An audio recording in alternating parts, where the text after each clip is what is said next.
सभी दर्शकों का बहुत बहुत हार्दिक अभिनंदन। आज हमारे बीच श्री सौरभ चौधरी जी हैं। ये उत्तर प्रदेश के एक रेप्यूटेड स्कूल में वरिष्ठ कंप्यूटर टीचर हैं।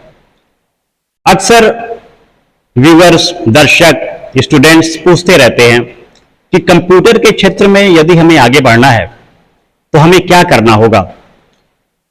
स्पेशली जो बच्चे क्लास 8 पास आउट होते हैं, फिर भी सोचते हैं कि क्लास 9th में हम कौन सा सब्जेक्ट लें। तो आज सर विस्तार से आपको बताएंगे कि कंप्यूटर के फील्ड में आप किस तरह से आगे बढ़ सकते हैं और फ्यूचर अपना कंप्यूटर के फील्ड में बना सकते हैं। सबसे पहले सभी व्यूअर्स को मैं धन्यवाद देना चाहता हूं और स्पेशली इंडिया कॉलिंग, इसे भी धन्यवाद देना चाहता हूं कि इस प्लेटफॉर्म के मदद से आप लोगों के सामने मैं कुछ आवश्यक जानकारियां रख रहा हूं। जैसा कि सर ने बोला कि क्लास 8 के बाद कंप्यूटर को लेने के क्या क्या फायदे हैं। आप लोगों को मैं बता दूं कि जो नई शिक्षा नीति लागू हो रही है उसमें गवर्नमेंट ने कक्षा 6 से 8 क्लास 6 to 8 तक कंप्यूटर को मैंडेटरी कर दिया है। कंप्यूटर को अनिवार्य करने का कारण कि कंप्यूटर की जानकारी आज के समय में सभी लोगों के लिए बहुत आवश्यक है। तो अभी तक जो भी कंप्यूटर की शिक्षा से वंचित रह रहे थे, अब सरकार ने अनिवार्य कर दिया है।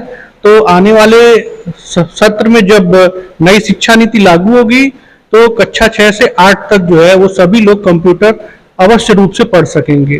और क्लास 8 के बाद जो है क्लास 9th में भी कंप्यूटर छात्र वैकल्पिक विषय में ले सकते हैं। और अब काफी छात्र जो है कंप्यूटर का अध्ययन कर रहे हैं। अगर आप क्लास 9 से कंप्यूटर पढ़ते हैं, 9, 10th, फिर 11, 12, तो 12 पास आउट करने के बाद अगर आप इंजीनियरिंग लाइन में जाते हैं, बीटेक करते हैं, तो वहां पर भी जो है आपको कंप्यूटर ट्रेड जो है सबसे अच्छा इस समय चल रहा है। और अगर क्लास 9 से पढ़ते आएंगे तो फिर काफी सुविधा मिलती है। बीटेक फर्स्ट ईयर में सभी लोगों को कंप्यूटर पढ़ना पड़ता है और क्लास 9 से 12 तक अगर आप कंप्यूटर का अध्ययन किए हैं तो बीटेक के प्रथम वर्ष में आप लोगों को बहुत आसानी होगी पढ़ने। स्टूडेंट्स, आपने देखा कि कंप्यूटर के फील्ड में आगे बढ़ने के लिए आपको क्लास 6, क्लास 7, क्लास 8 जो बेसिक है उसको बहुत अच्छी तरह से जानना होगा। फिर आप क्लास 9th में कंप्यूटर को ऑप्ट करेंगे और उसमें आगे बढ़ेंगे। सर, कई बच्चे ये उसमें कंफ्यूज होते हैं कि जो स्कूल में या जिस भी संस्थान में, इंस्टीट्यूशन में बच्चे कंप्यूटर पढ़ रहे हैं उसमें लैब जो होती है कंप्यूटर लैब, तो कंप्यूटर लैब का मैक्सिमम यूटिलाइजेशन स्टूडेंट्स किस प्रकार कर सकते हैं? कंप्यूटर लैब में जो भी आपके पाठ्यक्रम में कोर्स कंटेंट बनाए गए हैं वो आपके स्तर के बनाए जाते हैं। और आप अगर अपने कोर्स कंटेंट में जो भी लैंग्वेज या जो भी एप्लीकेशन है उसे थ्योरी सीख करके अगर प्रैक्टिकल अभ्यास करते हैं लैब में तो आप आसानी से उसको यूज कर सकेंगे और ज्यादा से ज्यादा समय प्रैक्टिकल के लिए देना चाहिए। सर ने बताया कि जो कंप्यूटर लैब्स होते हैं स्कूल में या जिस इंस्टीट्यूट में आप कंप्यूटर की पढ़ाई कर रहे हैं उसमें लैब को ज्यादा से ज्यादा यूटिलाइज करना आपको आना चाहिए। जैसे यदि प्रोग्रामिंग लैंग्वेज आप कोई सीखते हैं जैसे C++, जावा, ओरेकल, इन सब में एक ट्रेंड टीचर जो सॉफ्टवेयर के अच्छे जानकार होते हैं उनकी मदद से आप प्रोग्रामिंग कर सकते हैं। सर, एक अच्छे प्रोग्रामर बनने के लिए स्टूडेंट क्या करें कि एक अच्छे प्रोग्रामर बन सकें? मैंने अभी आपसे डिस्कशन किया कि नई शिक्षा नीति में जो 6 to 8 क्यूरिकुलम बन रहा है वो कोडिंग का ही बन रहा है। कोडिंग मतलब कंप्यूटर कोडिंग, और ये कॉन्सेप्ट जापान से लिया गया है जिसमें क्लास 6 से ही बच्चों को छोटे छोटे प्रोग्राम्स बनाने सिखाए जाएंगे जिससे कि वो जो भी उनकी प्रॉब्लम है उसको कंप्यूटर कैसे सॉल्व करेगा वो कोड के मदद से कंप्यूटर के द्वारा अपने कामों को करा सकेंगे। और 6 to 8 कोडिंग सीखने के बाद क्लास 9th में जब C लैंग्वेज पढ़ेंगे और फिर 9, 10th में C पढ़ने के बाद 11, 12 में C++ और पाइथन पढ़ेंगे तो फिर वो जाकर के 12 जब पास आउट हो जाएंगे और बीटेक में कंप्यूटर साइंस या किसी अन्य ट्रेड में जाएंगे तो फिर वहां पर उनके लिए जो है प्रोग्रामर बनना आसान हो जाएगा। सर ने बताया कि एक अच्छा प्रोग्रामर बनने के लिए जो हमारी न्यू एजुकेशन पॉलिसी आई है उसमें इस बात का विशेष ध्यान दिया गया है कि आपको कोडिंग की जानकारी हो। कोडिंग आपके प्रोग्रामर बनने में बहुत ही मदद करेंगे। और आपको मालूम है कि ये कोडिंग का जमाना है, प्रोग्रामिंग का जमाना है, कंप्यूटर का जमाना है, सॉफ्टवेयर का जमाना है। अच्छी अच्छी कंपनियों में जैसे विप्रो, इन्फोसिस और भी दुनिया के, अमेरिका में सिलिकॉन वैली, आपको मालूम है कि आजकल सारे काम कंप्यूटर से हो रहे हैं। और कंप्यूटर में आगे बढ़ने के लिए प्रोग्रामिंग आना बहुत ज्यादा जरूरी है। प्रोग्रामिंग के लिए सर, कंप्यूटर प्रोग्रामिंग के लिए स्टूडेंट्स को आप क्या सजेस्ट करेंगे कि वे किस तरह के प्रोग्रामर बने? प्रोग्रामर कई तरह के होते हैं, आपको मालूम है। कोई गेम बनाता है, कोई सॉफ्टवेयर बनाता है, कोई बैंक का सॉफ्टवेयर बनाता है, कोई किसी ऑफिस का सॉफ्टवेयर बनाता है। तो वो बेसिक लैंग्वेज क्या है, कंप्यूटर के बेसिक प्रोग्रामिंग लैंग्वेज क्या है, उनके बारे में जरा डिटेल में हमारे स्टूडेंट्स को, हमारे दर्शकों को जो देश विदेश में देख रहे हैं, उनके बारे में जरा आप मार्गदर्शन करें। सबसे पहले तो मैं बताऊं आपको कि स्टूडेंट किसी भी स्ट्रीम का हो, या वो साइंस का हो, या वो आर्ट्स का हो, या कॉमर्स का हो, उसे कंप्यूटर सब्जेक्ट लेने के लिए स्वतंत्रता रहती है। वो कंप्यूटर लेकर के पढ़ सकता है। तो कंप्यूटर की उपयोगिता इसी से स्पष्ट होती है कि वो हर एक स्ट्रीम के स्टूडेंट को दिया जाता है और हर एक स्ट्रीम के स्टूडेंट को उसको लेना चाहिए। अगर आप कंप्यूटर को सेलेक्ट करते हैं, अब देखिए गवर्नमेंट ने 6 to 8 तो अनिवार्य कर दिया, तो ये एक अच्छी पहल है। सभी लोग 6 से 8 तक तो कोडिंग सीखेंगे ही सीखेंगे। और कोडिंग में इंटरेस्ट अगर आपका होता है तो फिर क्लास 9th में जो सी लैंग्वेज पढ़ाई जाती है वो बेसिक है। तो 9th 10th में आप जो है काफी मजबूत हो जाते हैं, एक आपको प्लेटफॉर्म मिल जाता है प्रोग्रामिंग का। और फिर आगे 9th 10th के बाद 11th 12th में आप C++ और इसके बाद HTML लैंग्वेज भी सिखाई जाती है। देखिए कोडिंग कंप्यूटर में बहुत तरीके की होती है। HTML की कोडिंग अगर आप सीखते हैं तो आसानी से वेब डेवलपर बन सकते हैं, और अगर C++ या पाइथन पढ़ते हैं तो आप प्रोग्रामर बन सकते हैं। साथ ही बहुत सारी कोडिंग जैसे एंड्रॉयड है, एंड्रॉयड की प्रोग्रामिंग, और बहुत सारे प्रोग्राम है जो छोटे छोटे एप्लीकेशंस वगैरह डेवलप हो सकते हैं। तो ये फील्ड बहुत ब्रॉड है और हर एक स्ट्रीम के स्टूडेंट इस फील्ड में आ सकते हैं, वो चाहे मैथ्स के हों, या बायो के हों, या कॉमर्स के हों, या आर्ट के हों। अगर कोडिंग में इंटरेस्ट है तो वो प्रोग्रामर बन सकते हैं। और डिफरेंट इसमें ट्रेड है, आप कोई सा भी सेलेक्ट कर सकते हैं। आप वेब डिजाइनिंग कर सकते हैं, आप जो है एप्स बना सकते हैं, आप किसी फर्म के लिए सॉफ्टवेयर बना सकते हैं। तो क्रिएटिविटी बहुत सारी है इसमें। सर, इसमें कंफ्यूजन है कि प्रोग्रामिंग और कंप्यूटर लैंग्वेज में अंतर क्या है, यानी कोडिंग और प्रोग्रामिंग लैंग्वेज में अंतर क्या है? देखिए अच्छा सवाल है। कोडिंग में कोई भी इंस्ट्रक्शन यानी निर्देश, जैसे आप घर पे अगर किसी से काम कराना चाहते हैं, अपने बच्चे से, या आपके घर पे नौकर हैं, या आप किसी भी व्यक्ति से कुछ काम लेना चाहते हैं, तो आप उसको निर्देश देते हैं कि इस काम को ऐसे कर लो, या पानी ले आओ, या बाजार चले जाओ। तो ये जो छोटे छोटे स्टेप्स हैं, जो इंस्ट्रक्शन है, इसी इंस्ट्रक्शन को अगर आप सही तरीके से वैज्ञानिक भाषा में, कंप्यूटर की भाषा में उसको लिखते हैं तो उसको कोडिंग बोलते हैं। कंप्यूटर के पास अपना इंटेलिजेंस तो होता नहीं है, तो कंप्यूटर किस तरह से वो काम करेगा उसको स्टेप बाय स्टेप बताना पड़ता है। और यही जो स्टेप बाय स्टेप प्रोसेस होता है, इसको अगर आप लिखते हैं कंप्यूटर की लैंग्वेज को यूज करके तो उसको कोडिंग बोलते हैं। और इस कोडिंग को किस तरह से लिखा जाएगा, किस सिंटैक्स के थ्रू लिखा जाएगा कि कंप्यूटर उसको समझ सके, वही कंप्यूटर लैंग्वेज होता है। मीन्स कोडिंग से ही लैंग्वेज बनती है। तो स्टूडेंट्स, देखा सर ने आपको बताया कि कोडिंग एक बेसिक चीज है, कंप्यूटर प्रोग्रामिंग की बहुत बेसिक चीज है कोडिंग। जब आप कोडिंग करते हैं, इसके बाद ही आप एक अच्छे प्रोग्रामर बन सकते हैं, क्योंकि कोडिंग एक कंपोनेंट है, एक अच्छे प्रोग्रामिंग की ये एक कंपोनेंट है। सर, इसको जरा सा कुछ और एक्सप्लेन करके हमारे दर्शकों को बताएं। देखिए सबसे पहले इंस्ट्रक्शन आता है। इंस्ट्रक्शन यानी निर्देश। किसी से भी कोई कार्य आपको कराना है तो आप उसको बताते हैं कि इस तरह से कर लो।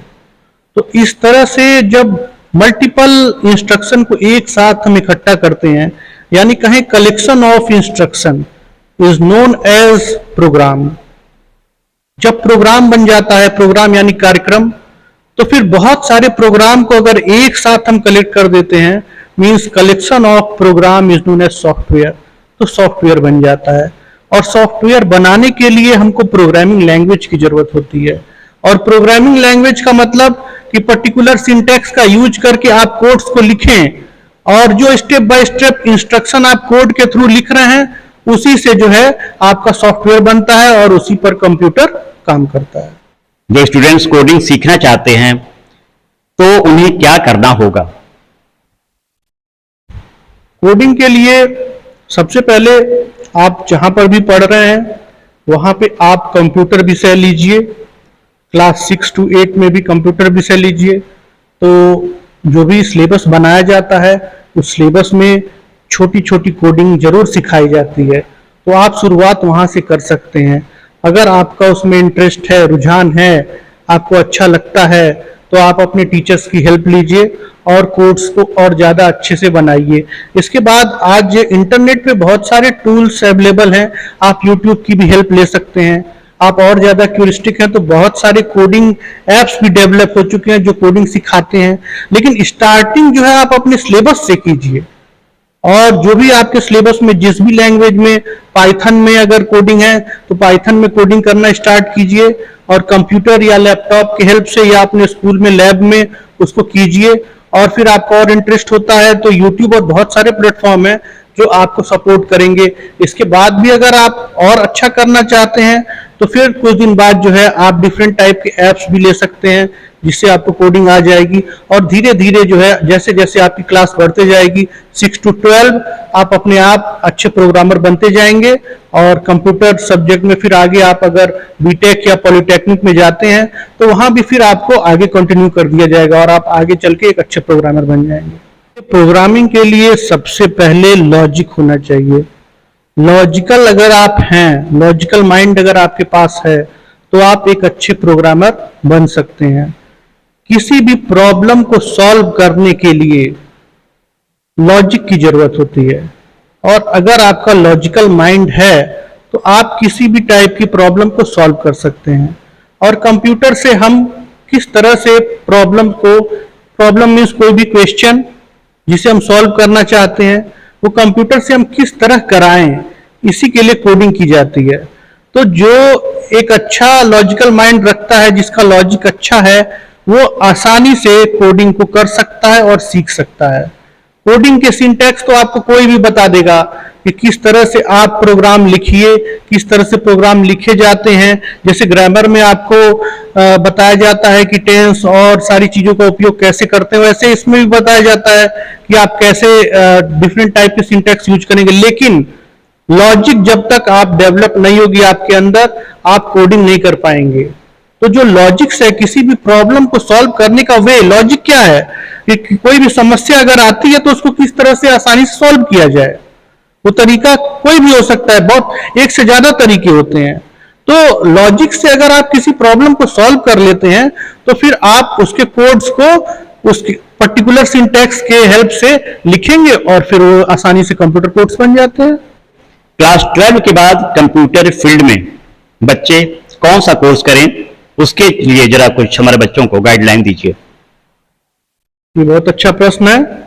देखिए, क्लास 9 to 12 अगर आप कंप्यूटर पढ़ते हैं तो क्लास 10th और क्लास 12 में आपको बोर्ड द्वारा जो सर्टिफिकेट दिया जाएगा उसमें ये लिखा रहेगा कि आप क्लास 12 तक कंप्यूटर विषय लिए हैं। इसका मतलब कि आपको क्लास 12 तक में जो भी सिलेबस है उसकी जानकारी है, तो इससे सर्टिफाइड हो जाता है कि आप कंप्यूटर के जानकार हैं। अगर क्लास 12 में लेते हैं एक गवर्नमेंट सर्टिफिकेट आपको मिल जाता है। इसके बाद क्लास 12 पास आउट होने के बाद अगर आप मैथमेटिक्स के स्टूडेंट हैं, अगर आप बीटेक करने जाते हैं तो बीटेक में कंप्यूटर साइंस, जो कि आज के डेट में सबसे अच्छा ट्रेड है।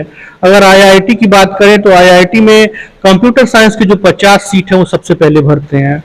तो बीटेक से आप जो है कंप्यूटर सॉफ्टवेयर इंजीनियर बन सकते हैं। अगर आप बीटेक नहीं करते हैं तो बीटेक के बाद जो है आप बीसीए कर सकते हैं 3 साल का, और उसके बाद 3 साल बीसीए करने के बाद पोस्ट ग्रेजुएशन में एमसीए, वो भी 3 साल का यानी 6 साल का, 5 साल का आप बीटेक कीजिए या 6 साल का आप एमसीए। अगर एमसीए कर लेते हैं तो आपको कंप्यूटर एप्लीकेशन की डिग्री मिलती है और वो भी बीटेक के इक्विवेलेंट होती है। उसके थ्रू भी जो है आप अच्छे प्रोग्रामर बन सकते हैं। इस 2 कोर्स के बाद जो है लेवल कोर्स होता है। लेवल कोर्स जो है नाइलिट के द्वारा कराया जाता है, ये भी सरकारी संस्थान है। आप यहां से भी कंप्यूटर में एंट्री ले सकते हैं। अगर मान लीजिए आप बीटेक किसी कारणों से नहीं कर सकते हैं, कोई बात नहीं, बीसीए एमसीए आप नहीं कर पा रहे हैं तो कोई बात नहीं, तो आपके लिए गेटवे गवर्नमेंट ने बना रखा है नाइलिट का। नाइलिट के थ्रू आप ओ लेवल कोर्स कीजिए। ओ लेवल कोर्स जो है एक आपका डिप्लोमा कोर्स है, ये 1 साल का होता है। ओ लेवल करने के बाद फिर इसमें ए लेवल और फिर बी लेवल कोर्स आते हैं। तो ये कंप्लीट करने के बाद भी आप जो है वो बीटेक एमसीए और उसके इक्विवेलेंट हो जाते हैं। आप अगर ओ लेवल ए लेवल भी कर लेते हैं तो आपको अच्छी जॉब मिल जाती है। आप किसी भी स्ट्रीम के हो, कॉमर्स के हो या साइंस के हो या बायो के हो, आप ये तीनों कोर्स आसानी से कर सकते हैं। सौरभ सर ने बहुत अच्छी तरह से कंप्यूटर फील्ड के बारे में स्टूडेंट्स को जानकारी दिया और मैं पूरे विश्वास के साथ ये कह सकता हूं कि जो भी बच्चे, जो भी छात्र देश विदेश के कंप्यूटर फील्ड में आगे बढ़ना चाहते हैं, उनके लिए जो मार्गदर्शन सर ने दिया है निश्चित रूप से लाभ पहुंचेगा। क्योंकि आप देख रहे हैं जीवन के प्रत्येक क्षेत्र में कंप्यूटर, बिना कंप्यूटर के आज जीवन संभव ही नहीं है। आपको मालूम है बेंगलोर, जिसे सिलिकॉन सिटी कहा जाता है, आज अमेरिका जैसा देश बेंगलोर पर निर्भर है, क्योंकि बेंगलोर में जो हमारे सॉफ्टवेयर इंजीनियर हैं बैंक ऑफ अमेरिका को संचालित कर रहे हैं। यानी अगर बेंगलोर एक दिन के लिए बैठ जाए तो अमेरिका बैठ जाएगा। आप इसी से अनुमान लगाइए कि सॉफ्टवेयर के फील्ड में कितनी ज्यादा संभावनाएं हैं।